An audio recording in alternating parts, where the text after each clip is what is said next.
ನಮಸ್ಕಾರ ಸ್ನೇಹಿತರೆ, ನಾ ಕಂಡಂತೆ ಯೂಟ್ಯೂಬ್ ಚಾನಲ್ಗೆ ನಿಮಗೆಲ್ಲ ಸ್ವಾಗತ. ನಾನು ಇವತ್ತು ಲ್ಯಾಂಡ್ ಲಾರ್ಡ್ ಮೂವಿ ಬಗ್ಗೆ ಮಾತಾಡೋಣ ಅಂತ ಇದ್ದೀನಿ. ನಾನೇನು ಮೂವಿ ರಿವ್ಯೂ ಮಾಡೋನಲ್ಲ, ಆದರೆ ನಾನು ಯಾವ ವಿಷಯ ನಿಮ್ಮ ಜೊತೆ ಹಂಚ್ಕೋಬೇಕು ಅಂತಿದ್ದೀನಲ್ಲ, ಅದಕ್ಕೆ ಈ ಮೂವಿ ಬಹಳ ಹತ್ರ ಇದೆ. ಅಂದರೆ ಸಂವಿಧಾನ ಮತ್ತು ನಾವು ಹಾಗೂ ಅದರ ಮಧ್ಯದ ಸಂಘರ್ಷದ ಕುರಿತಾದ ವಿಚಾರ. ಇಲ್ಲಿ ಕತೆ ಮತ್ತು ಚಿತ್ರಕಥೆ ಬಹಳ ಅದ್ಭುತವಾಗಿ ಬಂದಿದೆ. ನಮ್ಮ ಸಮಾಜಕ್ಕೆ ಹಾಗೂ ನಮ್ಮ ಬದುಕಿಗೆ ಬಹಳ ಸಾಮ್ಯತೆ ಇದೆ.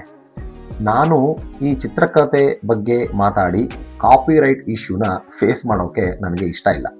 ಆದರೆ ಈ ಮೂವಿನ ರೆಫರೆನ್ಸ್ ಆಗಿಟ್ಕೊಂಡು ನಾನು ಏನು ಹೇಳಬೇಕು ಅಂತಿದ್ದೀನೋ ಅದನ್ನು ನಿಮಗೆ ಹೇಳೋಕ್ಕೆ ಬಹಳ ಸುಲಭ ಆಗುತ್ತೆ ಅಂತ ರೆಫರ್ ಮಾಡ್ತಾ ಇದ್ದೀನಿ. ಎಲ್ಲೋ ಒಂದು ಹಳ್ಳಿ, ಆ ಹಳ್ಳಿಯ ಜ್ಞಾನದ ಮಿತಿ ಮತ್ತು ಅಲ್ಲಿನ ಪಟ್ಟಭದ್ರ ಹಿತಾಸಕ್ತಿಗಳು ಹೇಗೆ ಅವರ ಅಜ್ಞಾನವನ್ನು ಅವರ ಅನುಕೂಲಕ್ಕೆ ಉಪಯೋಗಿಸ್ಕೋತಾರೆ ಅಂತ ತುಂಬ ಚೆನ್ನಾಗಿ ತೋರಿಸಿದ್ದಾರೆ. ಇಲ್ಲಿ ಅಜ್ಞಾನ ಅಂದರೆ ಕನ್ಫ್ಯೂಸ್ ಮಾಡ್ಕೋಬೇಡಿ. ನಮ್ಮ ಬದುಕಿನ ಜ್ಞಾನಕ್ಕೂ ಸಂವಿಧಾನದ ಜ್ಞಾನಕ್ಕೂ ಬಹಳ ವ್ಯತ್ಯಾಸ ಇದೆ. ನಿಮಗೆ ಒಂದು ಉದಾಹರಣೆ ಕೊಡ್ತೀನಿ. ನೀವು ಮೊರಾರ್ಜಿ ದೇಸಾಯಿ ಅವರ ಒಂದು ಇಂಟರ್ವ್ಯೂ ಇದೆ, ಅದನ್ನು ನೋಡಿ. ಅದರಲ್ಲಿ ರಿಪೋರ್ಟರ್ ಒಂದು ಪ್ರಶ್ನೆ ಕೇಳ್ತಾರೆ, ನೀವು ಇಷ್ಟು ಕಡಿಮೆ ಲಿಟ್ರಸಿ ರೇಟ್ನ ಇಟ್ಕೊಂಡು ಈ ದೇಶದಲ್ಲಿ ಪ್ರಜಾಪ್ರಭುತ್ವ ಆಡಳಿತನ ಹೇಗೆ ನಡೆಸ್ತೀರಿ? ಅದಕ್ಕೆ ಆಗಿನ ಪ್ರಧಾನಮಂತ್ರಿಗಳು ಹೇಳ್ತಾರೆ, ನಮ್ಮ ದೇಶದ ಸಾಮಾಜಿಕ ವ್ಯವಸ್ಥೆಯಲ್ಲಿ ಒಂದು ಮಗು ಯಾವುದೇ ಮೂಲೆಯ ಹಳ್ಳಿಯಲ್ಲಿ ಹುಟ್ಟಿದರೂ ಸಹ ಅವರು ಬೆಳೀತಾ ಬೆಳೀತಾ ಜ್ಞಾನಿಗಳೇ ಆಗಿರ್ತಾರೆ. ಅವರಿಗೆ ಬರೆಯೋದು ಓದುವುದು ಗೊತ್ತಿಲ್ಲ ಅಂದ್ರೂ ಜೀವನ ನಡೆಸೋ ತಾಕತ್ತು ಕಲ್ತಿರ್ತಾರೆ.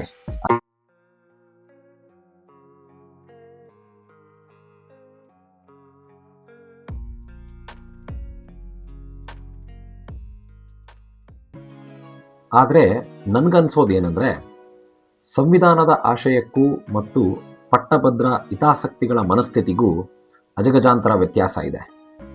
ನಮ್ಮ ಸಂವಿಧಾನದ ಆಶಯ ಪ್ರತಿ ಹಳ್ಳಿಯಲ್ಲಿ ಹುಟ್ಟೋ ಒಂದೊಂದು ಮಗುಗೂ ಗೊತ್ತಾಗಲಿಲ್ಲ ಅಂದರೆ, ಅಥವಾ ಅದು ಗೊತ್ತಾಗದೇ ಇರೋ ಹಾಗೆ ನೋಡಿಕೊಂಡ್ರೆ ಆಗ ಪ್ರಜಾಪ್ರಭುತ್ವ ನಡೆಸೋದು ಬಹಳ ಕಷ್ಟ ಆಗುತ್ತೆ. ಈ ಒಂದು ಅಂತರ ನಮ್ಮ ಪ್ರಧಾನಿಗಳು ಅವತ್ತು ಮಾತಾಡಿರಲಿಲ್ಲ. ಆದರೆ ಆ ರಿಪೋರ್ಟರ್ ಕೇಳಿದ ಪ್ರಶ್ನೆ ಇವತ್ತಿಗೂ ಪ್ರಶ್ನೆಯಾಗಿ ಉಳಿದಿದೆ. ಇವತ್ತು ನಮ್ಮ ಲಿಟ್ರಸಿ ರೇಟ್ ಇಂಪ್ರೂವ್ ಆಗಿರ್ಬೋದು, ಆದರೆ ಸಂವಿಧಾನದ ಆಶಯಗಳನ್ನು ತಿಳಿದು ನಾವು ಬದುಕೋದನ್ನು ಇವತ್ತಿಗೂ ಕಲಿತೇ ಇಲ್ಲ. ನೀವು ಗಮನಿಸಿದ್ರೆ ಈ ವಿಷಯ ಮತ್ತು ಈ ಸಿನಿಮಾ ಎರಡು ಒಂದೇ ವಿಚಾರನ ಹೇಳುತ್ತೆ. ಹಾಗಾಗಿ ಈ ಮೂವಿನ ರೆಫರ್ ಮಾಡಿ ಈ ವಿಡಿಯೋನ ಮಾಡ್ತಾ ಇದ್ದೀನಿ. ನಿಮಗೆ ಒಂದು ವಿಚಾರ ಹೇಳ್ತೀನಿ ನೋಡಿ. ಈಗ ನೀವು ಒಂದು ವಿಷಯಕ್ಕೆ ಪೊಲೀಸ್ ಸ್ಟೇಷನ್ಗೆ ಹೋಗ್ತೀರಿ. ನೀವು ಕಂಪ್ಲೇಂಟ್ನ ಬರೆದು ಕೊಡಬೇಕಾದ್ರೆ ಅಲ್ಲಿಂದ ರೈಟರ್ ಒಳ್ಳೆ ಪೊಲೀಸ್ ಆಗಿದ್ದರೆ ನಿಮ್ಮ ಸಮಸ್ಯೆಯ ಸರಿಯಾದ ಸೆಕ್ಷನ್ಗಳ ರೆಫರೆನ್ಸ್ನಲ್ಲಿ ಬರೆಸ್ತಾರೆ. ಇಲ್ಲ ಅಂದರೆ ಅವರ ಅನುಕೂಲಕ್ಕೆ ಬರೆಸ್ತಾರೆ.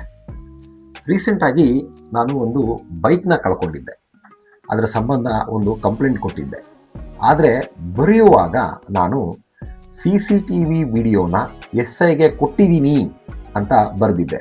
ಆದರೆ ಅದನ್ನು ಬಲವಂತವಾಗಿ ತಗ್ಸಿದ್ರು. ನಿನಗೆ ಇನ್ಶೂರೆನ್ಸ್ ಸಿಕ್ಕೋಲ್ಲ ಅಂತ ಹೆದರಿಸಿದ್ರು. ಯಾಕಂದರೆ ಸಾಕ್ಷಿನ ಕೊಟ್ಟಿನೂ ಬೈಕ್ನ ಹಿಡಿಯೋಕೆ ಆಗಲಿಲ್ಲ ಅಂತಂದರೆ ಅವರ ಸುಪೀರಿಯರ್ಗೆ ಉತ್ತರ ಕೊಡೋಕೆ ಕಷ್ಟ ಆಗುತ್ತೆ. CCTV ವಿಡಿಯೋ ರೆಫರೆನ್ಸ್ನ ಕಂಪ್ಲೇಂಟಿಂದ ತೆಗೆದು ನೋಡಿದ್ರೆ ಆ ಬೈಕ್ನ ಹುಡುಕ್ಲಿಲ್ಲ ಅಂದರೂ ಸಹ ಅವರು ಅವರ ಸುಪೀರಿಯರ್ಗೆ ಉತ್ತರ ಕೊಡೋದು ಸುಲಭ ಆಗುತ್ತೆ. ಇಲ್ಲಿ ವಿಷಯ ನನ್ನ ಬೈಕ್ ಅಲ್ಲ, ಆದರೆ ವ್ಯವಸ್ಥೆ. ಇದನ್ನು ಯಾವ ರೀತಿ ಅವರ ಸಹಾಯಕ್ಕೆ ಅಥವಾ ಅವರ ಅನುಕೂಲಕ್ಕೆ ಇಟ್ಕೊಂಡಿದ್ದಾರೆ ಅಂತ ನಾನು ಹೇಳೋಕ್ಕೆ ಇಲ್ಲಿ ಇಷ್ಟಪಡ್ತೀನಿ.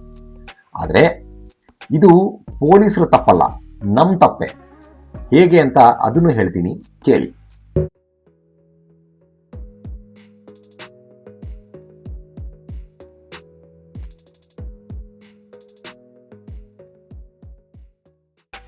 ನಮ್ಮ ಜನಸಂಖ್ಯೆಗೆ ತಕ್ಕಷ್ಟು ಪೊಲೀಸ್ ವ್ಯವಸ್ಥೆ ಇಲ್ಲ.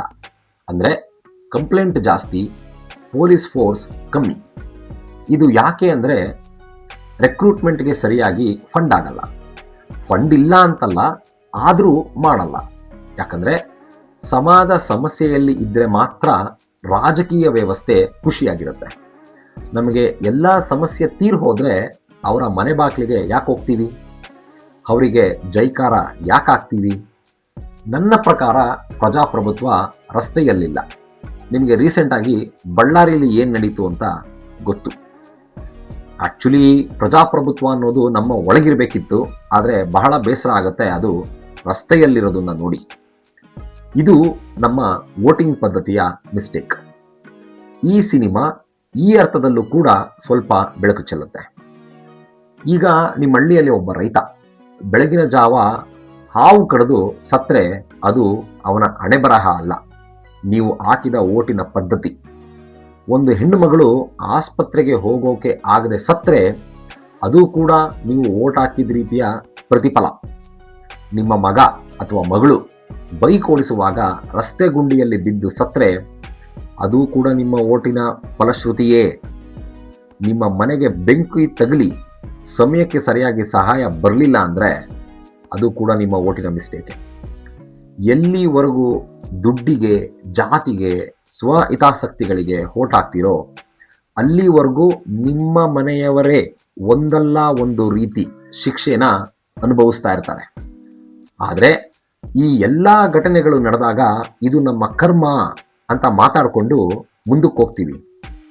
ಇದೇ ನಾನು ಹೇಳಬೇಕು ಅಂತಿರೋ ನಮಗಿರೋ ಜ್ಞಾನಕ್ಕೂ ಸಂವಿಧಾನದ ಆಶಯಕ್ಕೂ ಇರುವ ಗ್ಯಾಪ್.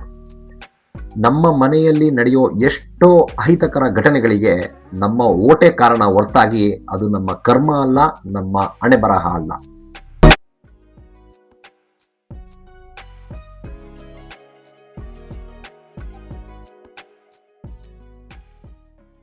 ಇನ್ನು ಈ ಸಿನಿಮಾದಲ್ಲಿ ಒಂದು ಇಂಟ್ರೆಸ್ಟಿಂಗ್ ಕ್ಯಾರೆಕ್ಟರ್ ಇದೆ.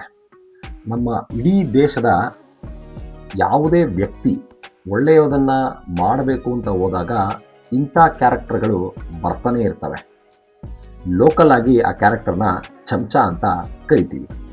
ಅವರು ಹೇಗಿರ್ತಾರೆ ಅಂದರೆ, ನಮ್ಮ ದೊಡ್ಡವರು ಹೇಳಿದಾರಲ್ಲ, ಗುಣಕ್ಕೆ ಮತ್ಸರ ಇರಬಾರ್ದು ಅಂತ, ಅದಕ್ಕೆ ವಿರುದ್ಧವಾಗಿರ್ತಾರೆ. ಅಂದರೆ ಇವರಿಗೆ ಬಹಳ ಮತ್ಸರ. ಅವರಿಗೆ ಒಳ್ಳೆ ವಿಚಾರಗಳ ಸೂಕ್ಷ್ಮ ಗ್ರಹಿಕೆ ಇರೋದಿಲ್ಲ. ನನ್ನ ಮುಂದೆ ಇವನು ಬೆಳೆದ್ನಲ್ಲ, ನನ್ನ ಮುಂದೆ ಇವನು ಚೆನ್ನಾಗಿದನಲ್ಲ, ಇವನು ಮುಂದೆ ಹೋದರೆ ನನಗತಿ ಏನು, ಹೇಗಾದರೂ ಇವನು ಹಾಳಾಗಬೇಕಲ್ಲ, ಅಥವಾ ನಾ ಏನಾದರೂ ಮಾಡಬೇಕಲ್ಲ ಅಂತಲೇ ಯೋಚನೆ ಮಾಡ್ತಾ ಇರ್ತಾರೆ. ಇಂಥವರು ಕೂಡ ಆ ಪಟ್ಟಭದ್ರ ಹಿತಾಸಕ್ತಿಗಳ ಹಿತಗಳನ್ನು ಕಾಯ್ತಾ ಇರ್ತಾರೆ ಚಿಲ್ಲರೆ ಲಾಭಕ್ಕಾಗಿ. ಆದರೆ ಇಲ್ಲಿ ಒಳ್ಳೆ ಕೆಲಸ ಮಾಡೋದು ಅಂತ ಏನಪ್ಪ ಅಂದರೆ, ನಾನು ನನ್ನ ಮನೆಗಾಗಿ ಅಥವಾ ಸಮಾಜಕ್ಕಾಗಿ ಮಾಡೋ ಕೆಲಸದಲ್ಲಿ ನನ್ನ ಸ್ವಾರ್ಥ ಮತ್ತು ಲಾಭ ಇಲ್ಲದೆ ಮಾಡುವ ಕೆಲಸ. ಅಂತಹ ಕೆಲಸಗಳನ್ನು ಈ ಚಮಚಗಳು ಸಹಿಸೋದಿಲ್ಲ. ಇದು ಈ ಸಮಾಜದ ಒಂದು ಗುಣ. ಆದರೆ ನೆನ್ಪಿಟ್ಕೊಳ್ಳಿ, ಇಲ್ಲಿನ ಸಾಂಸ್ಕೃತಿಕವಾಗಿ ಎಲ್ಲರೂ ಕಲ್ತಿರಬೇಕಾಗಿರುವಂಥ ಒಂದು ವಿಚಾರ ಏನಂದರೆ, ಅದು ಪ್ರಶ್ನೆ ಮಾಡೋದು. ಆ ಮನಸ್ಥಿತಿ ಇರೋವರೆಗೂ ಯಾರ ಕೆಟ್ಟ ಯೋಚನೆಯೂ ಇಲ್ಲಿ ನಡೆಯೋದಿಲ್ಲ. ಇವತ್ತಿನ ರಾಜಕೀಯ ಕೆಟ್ಟ ವ್ಯವಸ್ಥೆಗೂ ಕೂಡ ಒಂದು ಅಂತ್ಯ ಇದೆ ಅಂತ ನಾನು ಬಲವಾಗಿ ನಂಬ್ತೀನಿ. ಇಲ್ಲಿ ನಾನು ಇಷ್ಟು ಹೇಳಿದ ವಿಚಾರ ಒಂದು ಸುಸ್ಥಿರ ಸಮಾಜದ ಕಲ್ಪನೆ. ನಾವು ಸರಿಯಾದ ಕೆಲಸ ಮಾಡಿದರೆ ಸಮಾಜ ತಾನೇ ಚೆನ್ನಾಗಿರುತ್ತೆ. ಒಂದು ನ್ಯೂಸ್ ಪೇಪರಲ್ಲಿ ಒಂದು ಆರ್ಟಿಕಲ್ ಓದಿದ್ದೆ. ನಮ್ಮ ಜನ ಕಸ ಬಿಸಾಕೋದನ್ನೇ ಕಲ್ತಿಲ್ಲ, ಇನ್ನು ವೋಟ್ ಹಾಕೋದು ಕಲಿತಾರಾ ಅಂತ. ಹಾಗಾಗಿ ಸಮಾಜ ಸುಸ್ಥಿರವಾಗಿರಬೇಕು ಅಂದರೆ ನಮ್ಮ ಮನೆಯಲ್ಲಿ ನಮ್ಮ ಮಕ್ಕಳೇ ಕಷ್ಟ ಪಡಬಾರ್ದು ಅಂತ ಇದ್ದರೆ ನಾವು ಸರಿಯಾಗಿ ವೋಟ್ ಹಾಕಬೇಕಾಗತ್ತೆ. ಇಲ್ಲ ಅಂದರೆ ನೀವು 100 ಕೋಟಿ ಆಸ್ತಿ ಮಾಡಿ, ನಿಮ್ಮ ಮಗನೋ ಅಥವಾ ನಿಮ್ಮ ಮಗಳೋ ರಸ್ತೆ ಗುಂಡಿಲಿ ಸತ್ತೋಗ್ತಾರೆ. ಇನ್ನು ಆಸ್ತಿ ಇಟ್ಕೊಂಡು ಏನು ಮಾಡ್ತೀರಾ? ಹಾಗಂತ ನನ್ನ ಮಕ್ಕಳಿಗೆ ಕಾರ್ ಕೊಡ್ತೀನಿ ಅಂತ ಯೋಚನೆ ಮಾಡಬೇಡಿ, ಅಲ್ಲೂ ಸೇಫ್ ಇಲ್ಲ. ನಾ ಹೇಳಿದ ವಿಚಾರ ನಿಮ್ಮ ಮನಸ್ಸಿಗೆ ಮುಟ್ಟಿದರೆ ದಯವಿಟ್ಟು ಈ ಚಾನಲ್ನ ಸಬ್ಸ್ಕ್ರೈಬ್ ಮಾಡಿ. ಇನ್ನೂ ಇಂತಹ ಎಷ್ಟೋ ಸಮಾಜದ ವ್ಯತ್ಯಾಸಗಳ ವಿಚಾರಗಳ ಬಗ್ಗೆ ನಾನು ನಿಮಗೆ ವಿಡಿಯೋ ಮಾಡ್ತಾ ಹೋಗ್ತೀನಿ. ಅಂದ ಹಾಗೆ ಮುಂದಿನ ವಿಡಿಯೋ ಮತ್ತೊಂದು ಸಮಾಜದ ವ್ಯತ್ಯಾಸನ ಹೇಳಬೇಕು ಅಂತ ಇದ್ದೀನಿ. ಅದು ಕೂಡ ಇಂಟ್ರೆಸ್ಟಿಂಗ್ ಆಗಿರುತ್ತೆ. ಹಾಗಿದ್ರೆ ಈ ವಿಡಿಯೋನ ದಯವಿಟ್ಟು ಲೈಕ್ ಮಾಡಿ, ಶೇರ್ ಮಾಡಿ, ನನ್ನ ಜೊತೆ ಕನೆಕ್ಟ್ ಆಗಿರೋದಕ್ಕೋಸ್ಕರ ಕಮೆಂಟ್ ಮಾಡಿ. ಜೈ ಹಿಂದ್, ಜೈ ಕರ್ನಾಟಕ ಮಾತೆ.